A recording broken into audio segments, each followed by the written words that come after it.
1 Tessalonicenses, capítulo 5, versículo 16 a 19, que diz o seguinte: regozijai-vos sempre, orai sem cessar, em tudo dai graças, porque esta é a vontade de Deus em Cristo Jesus para convosco. Não extingais o Espírito. Amém? Você pode se assentar.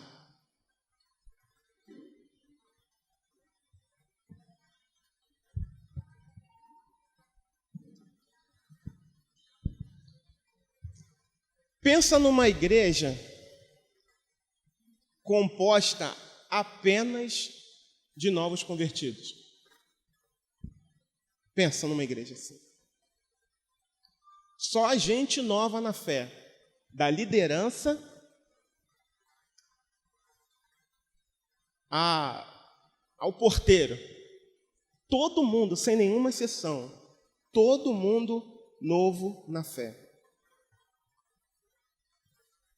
Pensa numa igreja cuja membresia é completamente nova na fé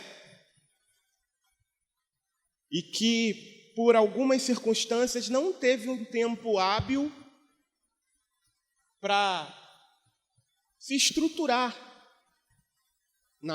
no conhecimento. Não vou dizer na graça, porque recebeu graça de Deus, mas no conhecimento da palavra. Pensa numa igreja. Olha só, uma igreja composta só de gente nova na fé, cuja a maioria não era de judeus, era de macedônios, de romanos e de até outros povos também. E todo mundo novo na fé. Eles não tiveram tempo hábil para se estruturar antes de sofrerem algum tipo de oposição, de perseguição. A igreja já nasceu no meio do perrengue. Essa igreja foi...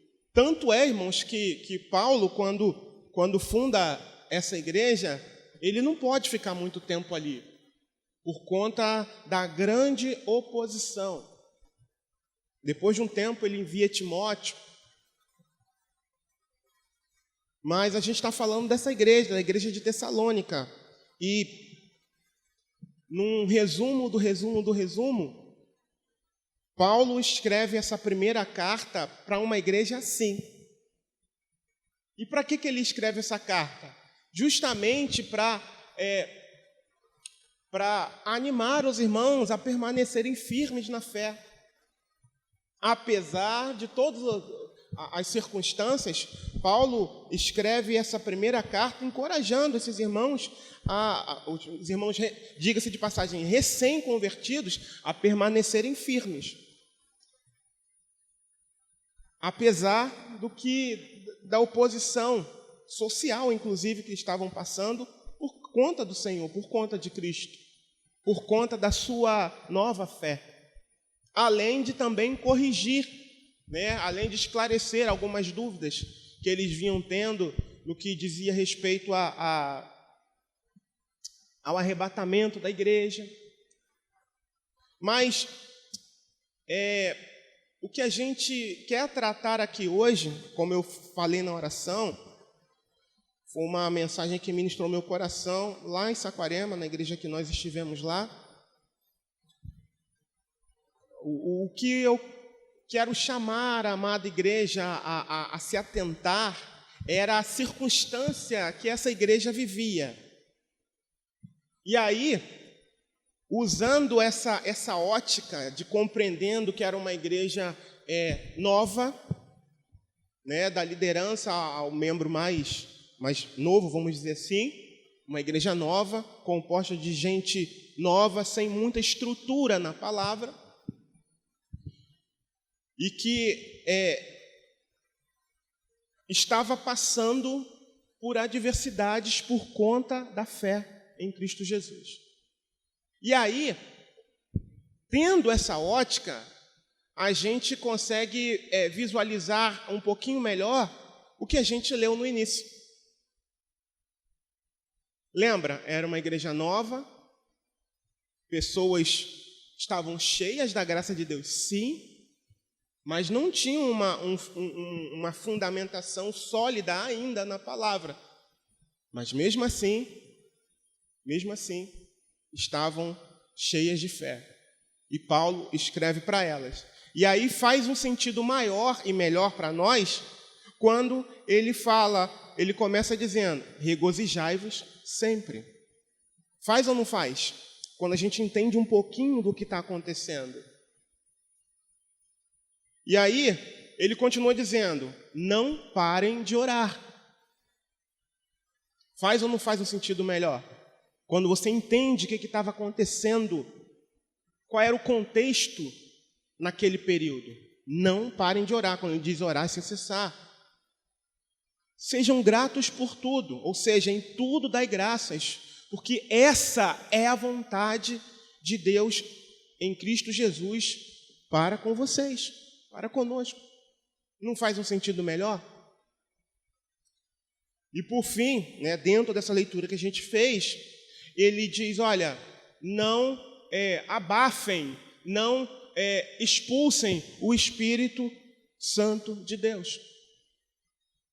E o título dessa mensagem que nós queremos trazer hoje é o modo de vida que agrada a Deus. Não se esqueça de olhar dentro dessa ótica. Uma igreja nova e que já estava passando adversidades por conta da fé. E aí a gente pontuou aqui algumas características necessárias para que, assim como esses irmãos foram orientados, foram animados, assim também nós. Porque eu espero que todos nós estejamos atentos, embora não estejamos em Tessalônica, e embora não sejamos uma igreja, talvez, como provavelmente era aqui, de meses, temos alguns anos aí à frente, já temos alguns anos aí em relação à igreja de Tessalônica, a gente, de uma forma ou de outra, nós passamos alguns tipos de adversidade. E a oposição ao Evangelho, à mensagem da cruz, tem se intensificado. Eu espero que você esteja percebendo isso. E isso em todas as áreas da sociedade.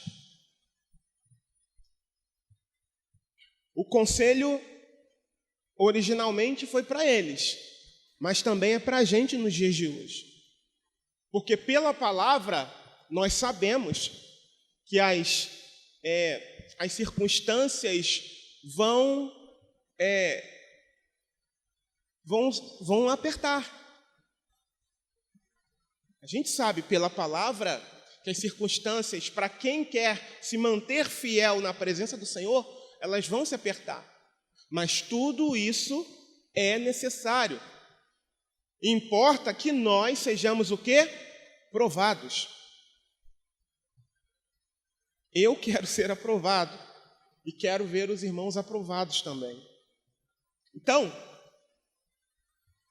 nós precisamos andar, nós precisamos viver de forma que agrademos a Deus com o nosso modo de vida. E o primeiro deles, irmãos, obviamente, todos eles a gente já citou aqui no texto que a gente leu, mas o primeiro deles é que a alegria do céu seja o nosso estilo de vida. E a referência, obviamente, está aqui, versículo 16. Regozijai-vos sempre. Regozijai-vos sempre. Eu não sei, ainda mais depois voltando de férias, né? Eu não sei se você tem, principalmente os irmãos mais novos, ou os nossos amados visitantes, Deus abençoe a vida de vocês, se vocês têm passado algum tipo de adversidade, se vocês têm passado algum tipo de luta. Olhando alguns rostinhos aqui, eu sei que recentemente alguns passaram alguns tipos de adversidade.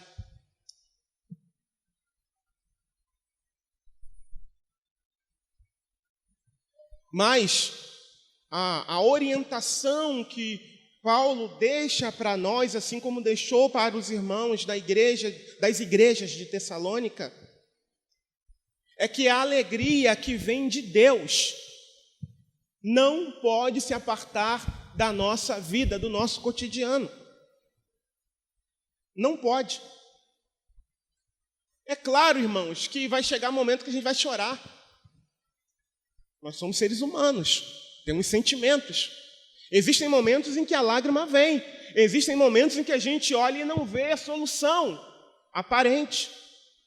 Mas, de forma geral, nós não podemos perder essa alegria que vem de Deus. Não podemos perder essa alegria que vem do céu. Esse é o modo de vida que agrada a Deus, independente das circunstâncias. Lembre-se, com essa ótica que eu falei para vocês, como é que esses irmãos estavam vivendo.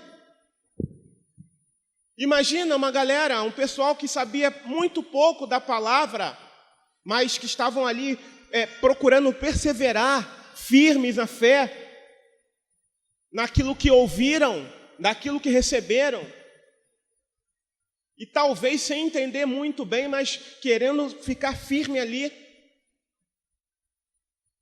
passando por grandes adversidades por conta da sua fé. Infelizmente, muitos de nós hoje,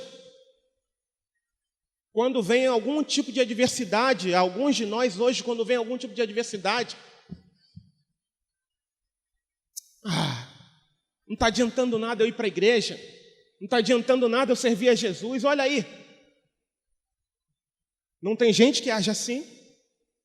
E esses irmãos? Que exemplo que eles nos deram? Que exemplo que eles nos dão? Mesmo tendo pouca estrutura na palavra, eles tinham muita fé, estavam cheios de fé, cheios da graça de Deus. E foram orientados a permanecerem alegres, regozijantes sempre, apesar das adversidades. E quando eu lembro disso, eu me lembro de Abacuque, no capítulo 3, versículo 17 ao 19, que diz assim: portanto, ainda que a figueira não floresça, nem haja fruto na vide, o produto da oliveira minta, e os campos não produzam mantimento, as ovelhas da malhada sejam arrebatadas, e nos currais não haja vacas. Todavia, eu me alegrarei no Senhor, exultarei no Deus da minha salvação.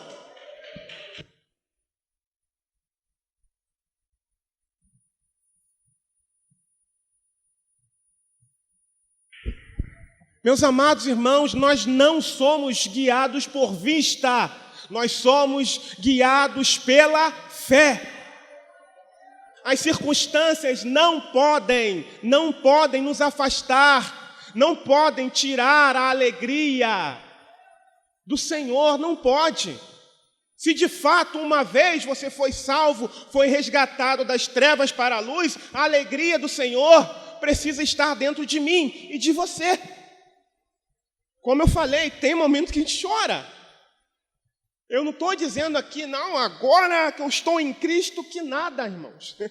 Agora que eu estou em Cristo que vai começar a batalha. Lembre-se, sabe, tem gente que evita assumir algumas posições de trabalho na igreja com medo de retaliação do inferno. Sabia que tem gente que evita determinados tipos de trabalho? Por exemplo, um trabalho de evangelização.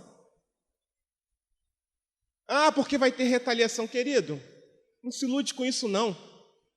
Uma vez que você e eu estamos em Cristo, nós já somos declaradamente inimigos do inferno. Por quê? Porque a gente passou a andar na contramão daquilo que Satanás estabeleceu como padrão. A gente passou a ser, a gente foi resgatado das trevas para a maravilhosa luz do Senhor. Não pela nossa força, mas pelo braço forte do Senhor. E automaticamente o inferno passou a nos odiar. Já nos odiava antes, quando éramos escravos dele. E agora que a gente clamou por socorro ao único que poderia nos resgatar da prisão das trevas, e fomos libertos pelo Senhor, pelo general de batalha, você acha que o inferno vai ficar de braços cruzados, choramingando no canto? Claro que não. Claro que não. O simples fato de nós pertencermos a Cristo já é uma declaração de guerra. Então, se você não assume alguma responsabilidade em algum trabalho, tá? Principalmente os trabalhos em que aparentemente há maiores retaliações, se não assume por conta disso, pode assumir, irmãos. Pode assumir. Ore, claro. Viva uma vida dedicada, estude, busque conhecimento. Mas o simples fato de nós estarmos em Cristo, já declaramos guerra ao inferno. A guerra está declarada. E é por isso, gente, eu lembrei tanto do nosso pastor essa semana, nas coisas que eu falava, é por isso que a gente tem que, a gente não pode viver de pijama. Sabe por quê? Porque quando a gente está de pijama, a gente está distraído. A gente tem que estar todo o tempo, sabe com o quê? Com a nossa armadura. Porque estamos em guerra. E quando essa guerra vai terminar? Quando Jesus voltar para arrebatar o seu povo. Enquanto isso não acontece, meus irmãos, é guerra constante. Por isso que a gente não pode ficar de pijama. Distraído, sonolento. Não.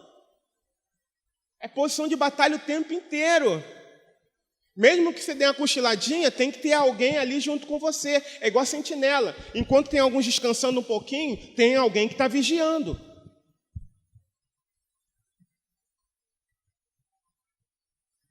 Regozijai-vos sempre. Mesmo que a adversidade venha, mesmo que a enfermidade venha, irmãos. Mesmo que o desemprego venha, mesmo que a perseguição venha, mesmo que o aperto financeiro venha, mesmo que a escassez venha, todavia eu me alegrarei no Senhor, porque um dia tudo isso vai passar, e o que vai prevalecer e permanecer é aquilo que Deus prometeu, e essa é a promessa que Ele nos fez, a vida eterna. Isso sim vale a pena. Vale a pena.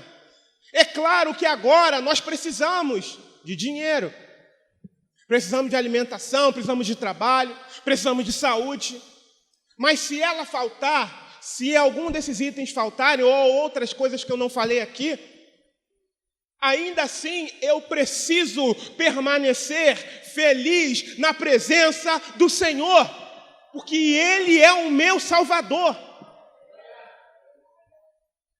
Ainda assim. Agora, se você me perguntar, Júlio, você quer ficar doente? É claro que não, não sou louco. Mas eu estou sujeito a isso o tempo inteiro. Você está sujeito a isso o tempo inteiro. E se acontecer, a gente fica, como eu falei no início, a gente chora, a gente fica triste. Em alguns momentos parece que a esperança, tô indo, tá? Tchau. Vai embora. Mas ainda assim a gente precisa lembrar que nós estamos guardados em Deus. Nós estamos escondidos em Deus. A nossa alma já está guardada no Senhor. Um dia, irmãos, quer queiramos, quer não, isso aqui, vai passar, vai se deteriorar. Na verdade, tem se deteriorado. Esses dias encontrei alguém que eu já não via há muito tempo. Ele, cara, Está nevando aí na sua cabeça? Isso é sinal de deterioração física, natural, o envelhecimento.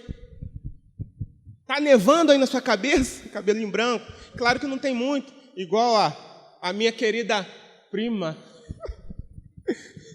Martinha, a quem eu gentilmente chamo de prima. O nosso pastor, coisa linda, meu Deus do céu. Eu vou chegar nesse patamar se assim o Senhor me ajudar. Amém? Se assim Deus me abençoar, eu quero chegar nesse patamar. Branquinho. Olha só, cada coisa linda. Né? Então, amados irmãos, é muito importante nós sabermos que a adversidade pode chegar. Mas mesmo se ela chegar, o que ela não pode fazer é roubar a nossa alegria, é tirar a nossa fé, é minar a nossa esperança de um dia estarmos com Cristo para sempre. Por isso que a alegria do céu precisa ser um estilo de vida. Queridos,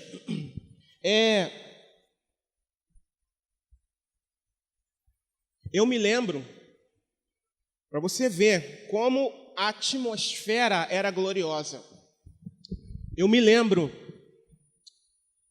da circunstância, não do relato completo, mas eu vou falar mais ou menos aquilo que eu me lembro. Da minha esposa me contando de uma irmã em Cristo. Se eu não me engano, a enfermidade era um câncer. Ela fora acometida por um câncer. Só que aquela mulher, apesar de toda a debilidade que essa doença lhe causou, lhe trouxe, a minha cunhada relata que uma vez foi visitar essa irmã. E ao chegar lá, ela viu o estado da irmã, ela precisou sair para chorar. No entanto, ao conversar com essa irmã, ao ouvir essa irmã falando, ela achou que ia consolar, ela foi consolada pelo Espírito Santo. Porque essa irmã estava tão cheia do poder de Deus, apesar das dores que ela sentia. Se não me falha a memória, nos relatos, existiam momentos que ela sentia dor, que ela tinha que morder um pano, o tamanho eram as dores que ela estava sentindo. E as medicações já não estavam surtindo efeito. Só que, irmão, só pelo relato, eu disse para minha esposa, eu preciso conhecer essa irmã, eu quero conhecer, só que não deu tempo. Um dia, se eu não me engano, a moça que fazia faxina lá na casa dela, chamou, ninguém atendeu. E eu não me lembro se o Senhor a havia recolhido, ela estava ou deitada, numa posição que ela orava, ou de joelhos. Dessa forma o Senhor a recolheu. Apesar das dores, apesar das aflições, aquela mulher não perdeu a alegria que vinha do céu. Eu nunca conheci essa irmã, mas ficou marcado os relatos que eu ouvi dela. Até hoje, já tem mais de 20 anos isso. Nunca me esqueci, eu disse para minha esposa, eu quero conhecer essa irmã, eu quero ir lá visitar, só que não deu tempo. Então, que a alegria do céu seja o nosso estilo de vida. Em segundo lugar, oremos em toda e quaisquer circunstâncias. Versículo 17, orai sem cessar. Amados, muitas das vezes as circunstâncias da vida, o corre-corre, as ocupações que a gente tem, que a gente assume, acabam tendo a primazia na nossa vida. Mas ainda assim, nós precisamos estar em oração o tempo inteiro. Lembra agora que eu falei que a gente está em batalha constante? Não para, é ininterrupta. E a oração precisa ser um estilo de vida da igreja do Senhor nesses dias. O nosso modelo de imitação não é a igreja A, B ou C, não é a igreja conhecida não é a igreja da mídia, é a igreja da Bíblia, é a igreja de Atos dos Apóstolos, é a igreja apostólica. E eles oravam, nós precisamos imitá-los. Para que tenhamos um modo de vida agradável a Deus, precisamos imitá-lo.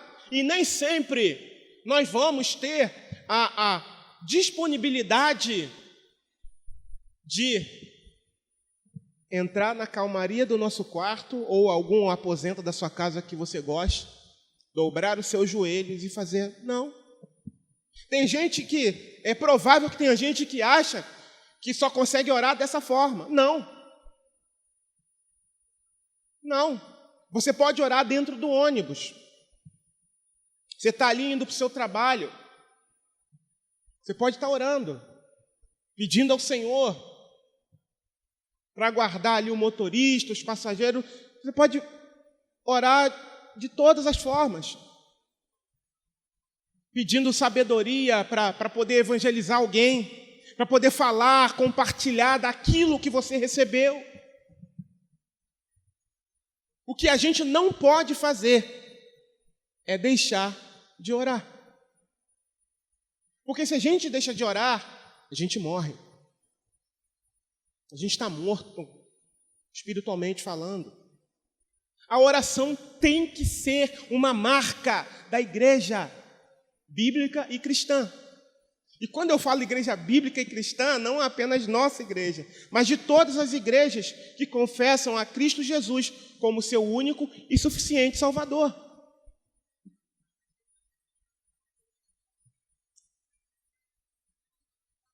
Muitas das vezes tem gente que em meio à peleja, à batalha, usa a arma errada. E usando a arma errada, vai ficar esgotado. Imagina alguém numa batalha espiritual querer usar força física.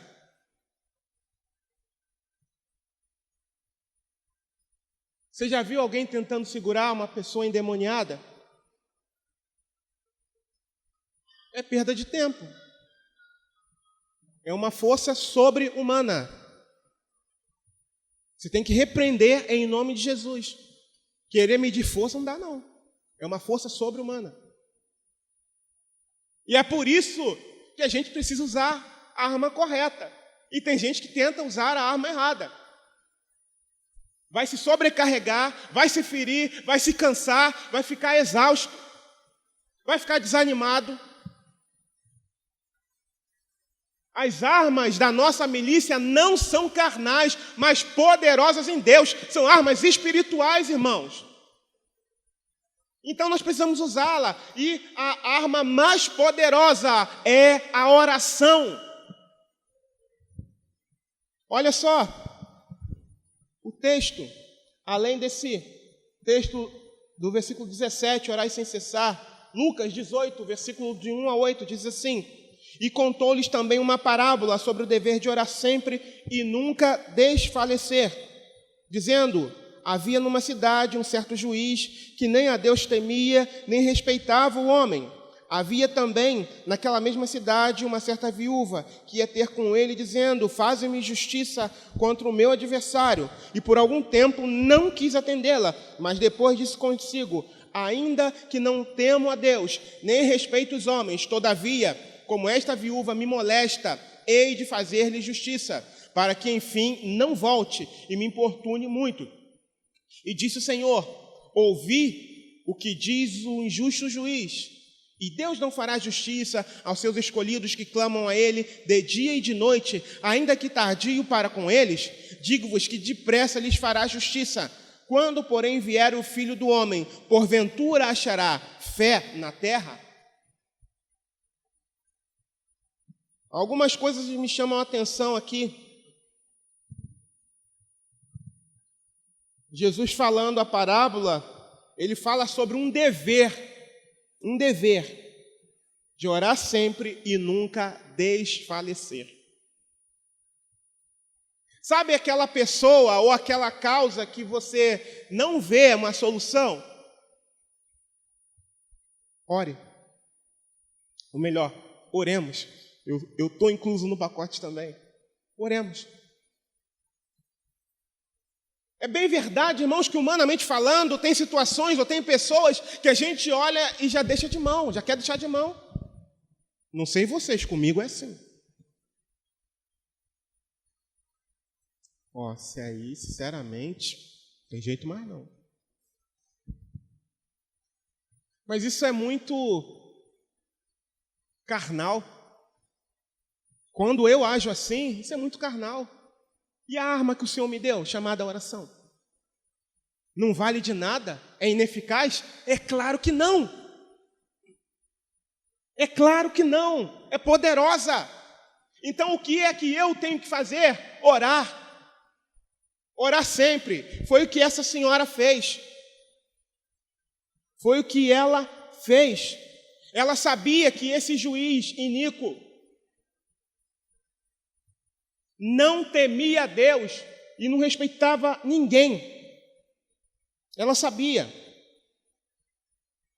E olha só que coisa interessante que Jesus conta na parábola. Apesar de saber disso, ela foi fazer o pedido a ele da necessidade que ela possuía. E o texto diz que por algum tempo ele não quis atendê-la. Ele não quis dar ouvido à petição dela, ele não quis julgar a causa dela. Não quis. Imagina, você tenta alguma coisa, fala alguma coisa para alguém, para o bem da pessoa. Fulano não quer. Só que, diferente de mim, eu vou me colocar aqui, ela não desistiu. Ela continuou orando com fervor. Sabe o que é fervor, irmãos? Um desejo intenso, com entusiasmo, com paixão. Ela continuou pedindo, essa é a ilustração, ela continuou orando com fervor, ela continuou insistindo. Senhor, olha, só se o Senhor quiser, tá bom? Se o Senhor quiser fazer, faz, se não quiser. Não! Ela orou com paixão. Na verdade, ela pediu com paixão aqui, né? E nós devemos orar com fervor, com fé, com paixão, sabendo que Deus está ouvindo, ainda que a gente não veja naquele momento ali, ou num período, a luz no fim do túnel. Saiba de uma coisa, Deus está ouvindo.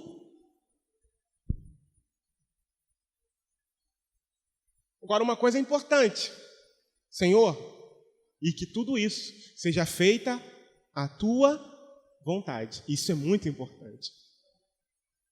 Isso é muito importante. Porque tem hora que Deus fala não. Mesmo você sendo fervoroso, mesmo você sendo insistente, como essa senhora foi, mesmo sendo cheio de fé, você ora, e Deus diz não. Mas aquele propósito de oração, mas aquela atitude de oração, teve um propósito para você. Então, se há alguém aqui que orou, e no final não foi como o seu coração desejava, saiba de uma coisa: você foi forjado, você foi treinado ali na fé, na prática da fé, porque a oração, ela exercita, já falei sobre isso aqui, né? Ela exercita, sabe o que? A nossa fé, porque a gente está falando com quem a gente não vê. Humanamente falando, não é loucura? Já viu alguém falando na rua sozinho? Você olha assim, rapaz, deixa eu ajudar a procurar aqui o parafuso que se perdeu aqui em algum lugar, me ajudar a procurar, tá? Mas a oração não, irmãos, a gente está falando com alguém que é real, é de verdade. O Rei dos Reis, o Senhor dos Senhores.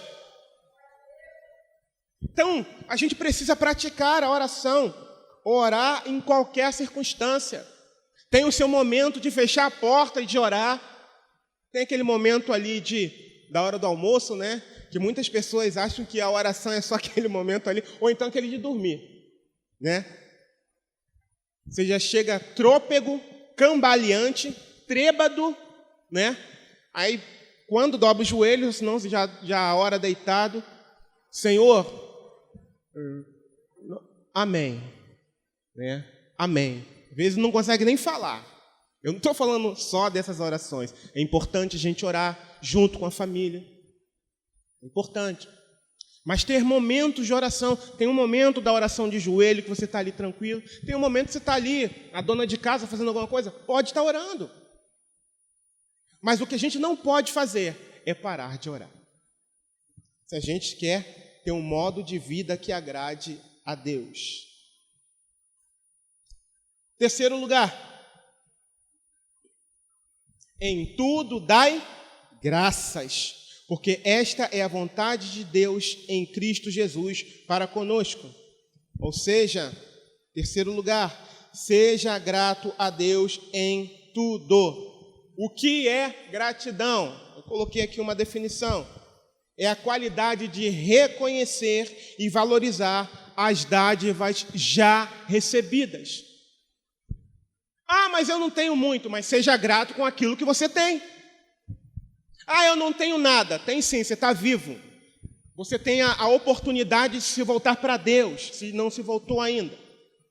Ah, eu não tenho um carro, eu não tenho uma casa própria. E quem disse que felicidade, que gratidão se resume a isso? Irmãos, o maior presente que o ser humano pode receber se chama salvação. É o maior presente. Se você recebeu a graça de Deus, se você foi alcançado, como um dia eu fui alcançado, mesmo sem merecer, mesmo declarando inimizade contra Deus, Deus estendeu a mão para mim e ofereceu graça. Eu sou o homem mais feliz desse mundo, irmãos. Porque Jesus me resgatou quando eu não fiz nada por merecer. Mas eu criei, eu entendi o meu estado de perdição. Eu entendi que Deus, olha, vem, você está tendo oportunidade. Vem, porque se você continuar assim, vai ficar estreito para o teu lado. A eternidade para você não vai ser boa, não. E eu entendi a mensagem da cruz. Eu entendi que era importante renunciar o mundo, a minha carne e as concupiscências, que significa desejos errados, renunciar ao pecado e me voltar para Deus. E hoje eu sou grato ao Senhor. Irmãos, casa, carro. Para quem mora aqui, carro é muito importante, né? Quem mora aqui é. Mas tudo isso um dia vai passar, irmãos. Sabe quando essas coisas perdem o valor? Quando a pessoa está internada no hospital. Todas as conquistas materiais que a gente tem, tudo isso perde valor. Uma pessoa que está internada, sabe qual é o anseio dela? Melhorar para sair dali. Ela não vai lembrar da casa dela, não vai lembrar do carro que ela comprou ou da prestação. Nada daquilo ali tem valor. Ela está lutando pela vida. Eu não estou dizendo que está errado ter carro, ter casa, não é isso. Só que o nosso foco principal é a gratidão a Deus por tudo aquilo que Ele tem feito. E o foco principal, o cerne de tudo é a salvação. Agora, é claro, Deus me deu a oportunidade de ter uma casa. Eu louvo a Deus por isso. Eu não posso ser ingrato também. Deus me deu a oportunidade de ter um carro. Eu louvo a Deus por isso, irmãos. Louvo a Deus. Não posso ser ingrato. Mesmo quando era o trovão azul, eu amava aquele carro. Tinha gente que não gostava dele, não. Eu amava aquele carro. Era velho, tão velho, mais velho do que esse que eu tenho hoje. Mas eu amava aquele carro. Gostava muito mesmo. Eu estava até ajeitando ele devagarzinho e tal. Quando sobrava um dinheirinho, eu ajeitava ele. Mas aí o fogo veio e lambeu, né? Como vocês sabem da história. Mas eu amava aquele carro. Mas foi embora. E graças a Deus meu coração não ficou com ele. Eu o amava. Mas eu o amava até ele pegar fogo. Depois fazer o quê? Perdi mesmo? Vou ficar me lamentando? Não. Então, querido, é importante nós sermos gratos pelo grande, que é a salvação, e pelas coisas pequenas, pela família que você tem. Sabe de uma coisa? Hoje em dia, a mídia tem tentado roubar muito dessas questões da gratidão. Principalmente as redes sociais. Né? A gente, na sexta-feira, estava falando sobre inveja. Eu ainda vou trazer uma mensagem sobre isso. Hein, Diácono Durval? Falou muito no meu coração aquele encontro ali, na sexta-feira. Meu Deus do céu. Que maravilha, irmãos. Eu incentivo vocês a participarem dos encontros nos lares, quem não participa. Como Deus ministrou tanto na terça-feira, na casa do casal Alexandre Kese, na Epístola de Romanos, capítulo 11, não foi, Cleiton? Capítulo 11. Em nome de Jesus vai sair uma mensagem dali também, se Deus quiser. E em Provérbios, na casa do Diácono Durval e Cláudia. Como Deus falou, através de cada um ali. Como Deus falou. Então, muitas das vezes, eles vendem, a mídia vende um produto que não é real. E aí a pessoa olha ali, puxa, olha o carro, olha a roupa, principalmente adolescente, né? Poxa, olha a família de fulano. Ah, eu queria ter uma família assim. Poxa, minha família não é assim. Olha o que está gerando, ingratidão. Você tem o que comer? Você tem o que vestir? A palavra do Senhor diz que nós precisamos ficar satisfeitos com aquilo que o Senhor nos proporcionou. É a palavra, irmãos. É claro que se você pode melhorar, vá em frente em nome de Jesus, desde que essa melhora não comprometa a sua comunhão com o Senhor. Você pode melhorar, vai em nome de Jesus, vai nessa tua força. Agora, ficar olhando, a grama do vizinho mais verdinha do que a minha. Pelo amor de Deus, isso é coisa do diabo. Seja grato com as pequenas coisas, até se você ganhar alguma coisa, ganhar uma roupa, por exemplo. Poxa, roupa é tão baratinho. Depende. Ganhou uma roupa, poxa, Senhor, muito obrigado, eu estava precisando. Valeu, Senhor. Tem gente aqui ganha roupa? Em tudo, irmãos, nas pequenas coisas. Claro, você pode comprar, amém. Não tem problema. Né? Não tem problema se você pode comprar e presentear outras pessoas também. Não tem problema, ser generoso também. Não tem. Mas o cerne, a questão de tudo é a gratidão. Nas pequenas coisas também. Em nome de Jesus. Na quarta-feira, foi quarta-feira? Acho que foi, estava chovendo aqui. Acho que foi na quarta. Quando eu fui orar no final, e a chuva foi bem forte, eu agradeci ao Senhor pela chuva.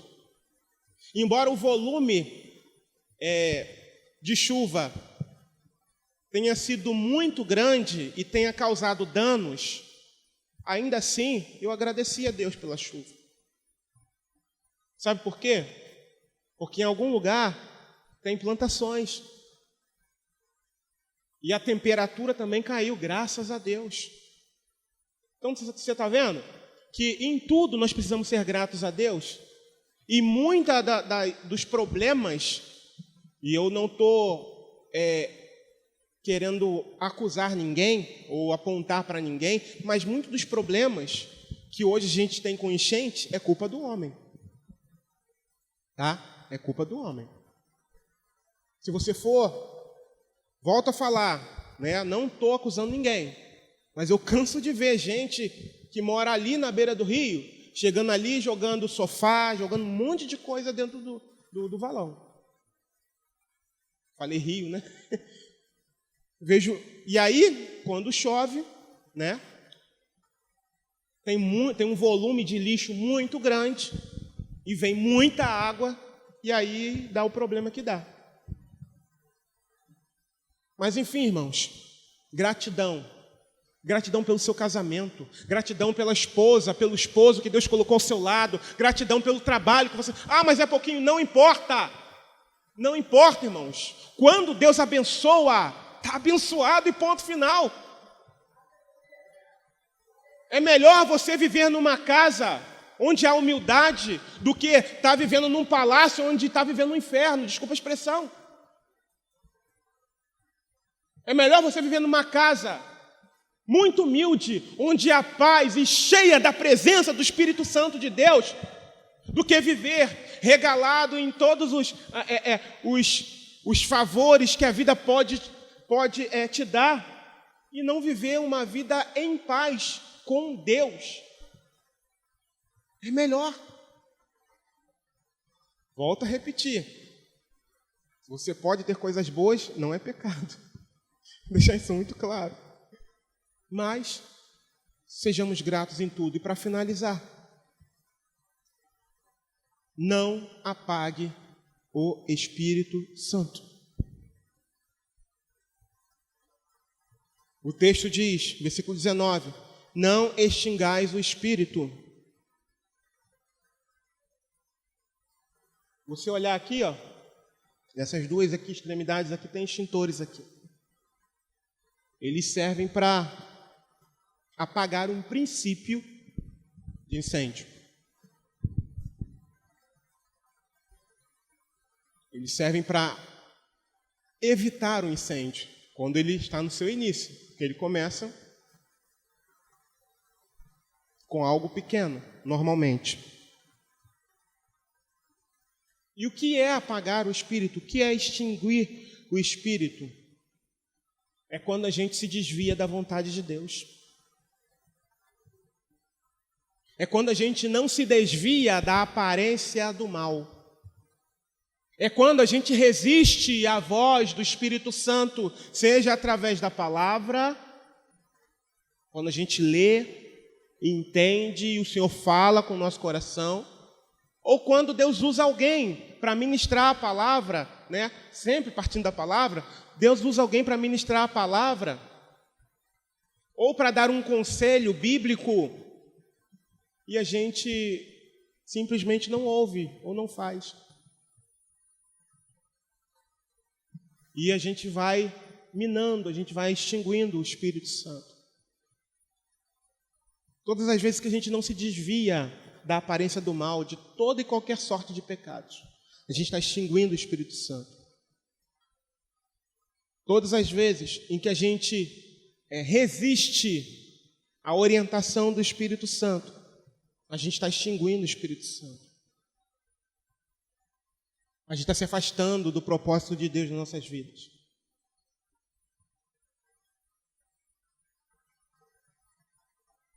A gente está apagando a chama de Deus aqui dentro, em nós. Então, amados irmãos, já passei um pouquinho do horário, me perdoem. Qual é o modo de vida que agrada a Deus?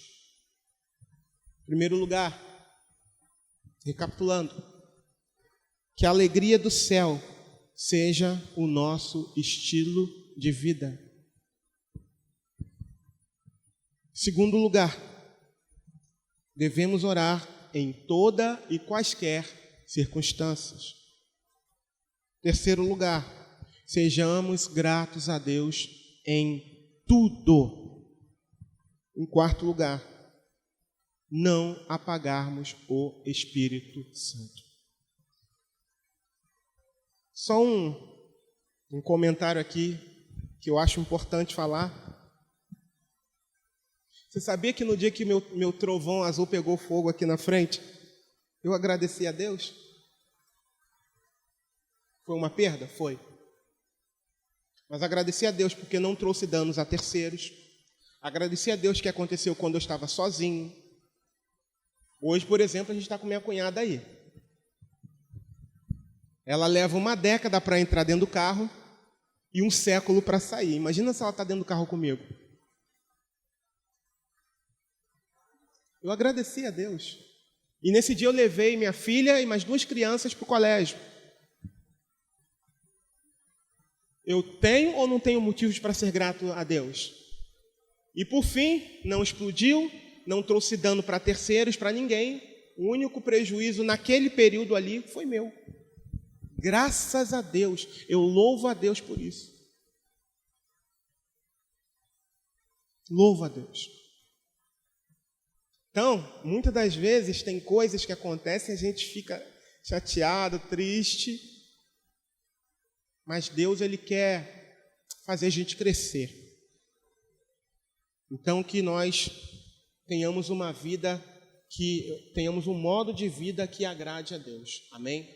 Esse é o conselho que Paulo deu lá para a igreja, para a jovem igreja de Tessalônica, e que nós podemos trazer como um ensinamento para nós nesses dias, em nome de Jesus. Amém?